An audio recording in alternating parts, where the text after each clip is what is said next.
नमस्कार, welcome back to my channel Kal astrology. आज हम ग्रहों की दृष्टि के बारे में डिस्कस करेंगे। ग्रहों की दृष्टि भी होती है और ग्रह जिस भाव या ग्रह पर दृष्टि रखता है उसे प्रभावित भी करता है। तो चलिए शुरू करते हैं कल एस्ट्रोलॉजी लेसन नंबर 7 ग्रहों की दृष्टि।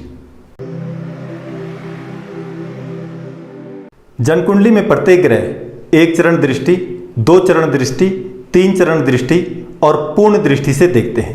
एक चरण का मतलब 25%, दो चरण का मतलब 50%, तीन चरण का मतलब 75% और पूर्ण दृष्टि का मतलब 100% दृष्टि। ग्रह जिस भाव को पूर्ण दृष्टि से देखता है वह उस भाव और उस भाव में बैठे ग्रह को प्रभावित करता है। सभी ग्रह अपने स्थान से 7वें स्थान को पूर्ण दृष्टि से देखते हैं। जैसे यदि कोई ग्रह प्रथम भाव में स्थित हो तो उसकी पूर्ण दृष्टि 7वें भाव पर होगी।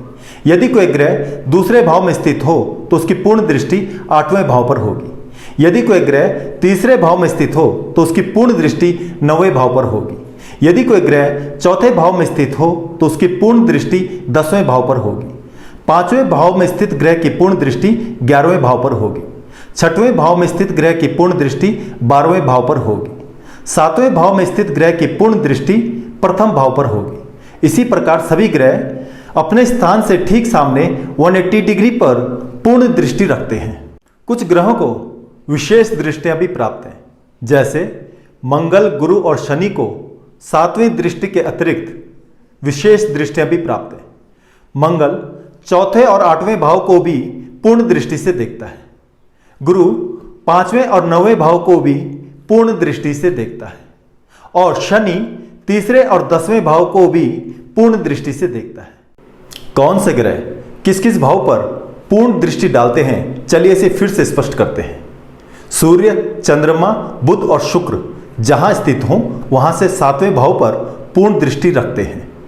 मंगल जहां स्थित हो वहां से चौथे, 7वें और 8वें भाव पर पूर्ण दृष्टि रखता है।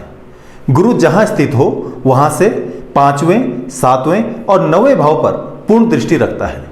शनि जहां स्थित हो वहां से तीसरे, 7वें और 10वें भाव पर पूर्ण दृष्टि रखता है। कुछ आचार्यों ने राहु और केतु की दृष्टि को भी मान्यता दी है। उनके अनुसार राहु और केतु अपने स्थान से 5वें, 7वें और 9वें भाव पर पूर्ण दृष्टि रखते हैं।